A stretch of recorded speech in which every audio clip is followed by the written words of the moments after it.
Baik, Assalamualaikum warahmatullahi wabarakatuh. Saya akan menjelaskan materi mengenai pengertian asuransi itu sendiri. Nah, istilah asuransi dari bahasa Inggris insurance, yaitu pertanggungan.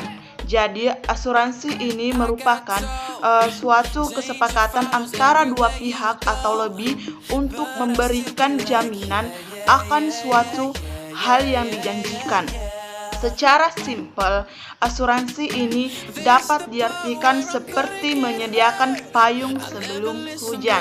Selanjutnya, setelah membaca pengertian asuransi, dua pihak yang kalian baca di atas, yakni pihak penanggung dan pihak bertanggung. Pihak penanggung ialah badan yang menanggung asuransi dari pihak tertanggung, sedangkan pihak tertanggung adalah pihak yang mengasuransikan dirinya ke pihak penanggung. Kemudian selama kesepakatan dirinya ke pihak penanggung, kemudian selama itu ada persyaratan yang disebut premi. Nah, premi ini sendiri adalah suatu biaya yang dikeluarkan oleh pihak tertanggung sebagai persyaratan kepada badan penanggung. Nah, ada beberapa 3 jenis asuransi yang dijadikan oleh suatu perusahaan asuransi, yaitu yang pertama, asuransi kerugian adalah perusahaan yang menanggung kerusakan, menurunnya suatu kegunaan dari suatu hal, tanggung jawab hukum atau dasar rugi kepada pihak ketiga yang timbul dari suatu peristiwa yang terjadi. Yang kedua yaitu asuransi jiwa adalah perusahaan yang menanggung resiko antara hidup atau matinya suatu jiwa yang diasuransikan. Nah, yang ketiga yaitu ada reasuransi, yaitu perusahaan yang memberikan pertanggungan terhadap suatu perusahaan asuransi lainnya. Baik, di sini selanjutnya kita akan membahas manfaat asuransi dan biaya asuransi. Yang pertama itu manfaat asuransi. 1. Asuransi secara umum, yaitu memberikan ketenangan. Kedua, sebagai investasi dan tabungan. Yang ketiga, membantu meminimalkan kerugian. Yang keempat, membantu mengatur keuangan. Selanjutnya itu adalah manfaat asuransi berdasarkan jenisnya. Yang pertama itu ada asuransi kesehatan, di mana asuransi jenis ini secara khusus memberikan manfaat kepada pemegang polis, di mana jaminan biaya kesehatan atau perawatan ketika terjadi kecelakaan atau jatuh sakit. Yang kedua, asuransi jiwa, di mana asuransi ini diperuntukkan orang yang menanggung kerugian finansial tidak terduga yang disebabkan resiko kematian atau resiko hidup terlalu lama.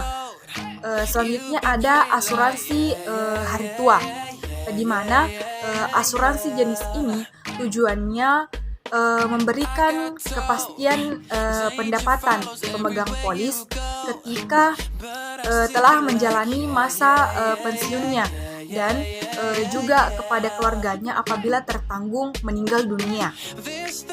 Selanjutnya itu ada asuransi pendidikan, adalah sebagai alternatif tabungan pendidikan bagi anak yang direncanakan akan menjalani sekolah di tingkat SD hingga perguruan tinggi.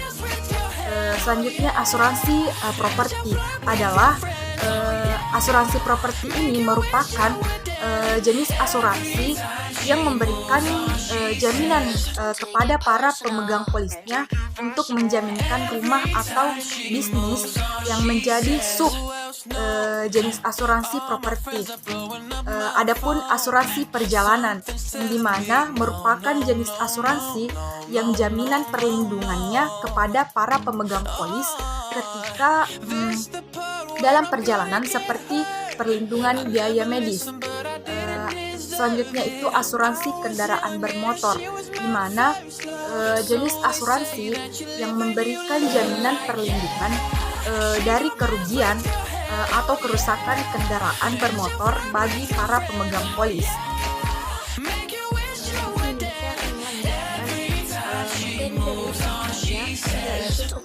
dalam asuransi.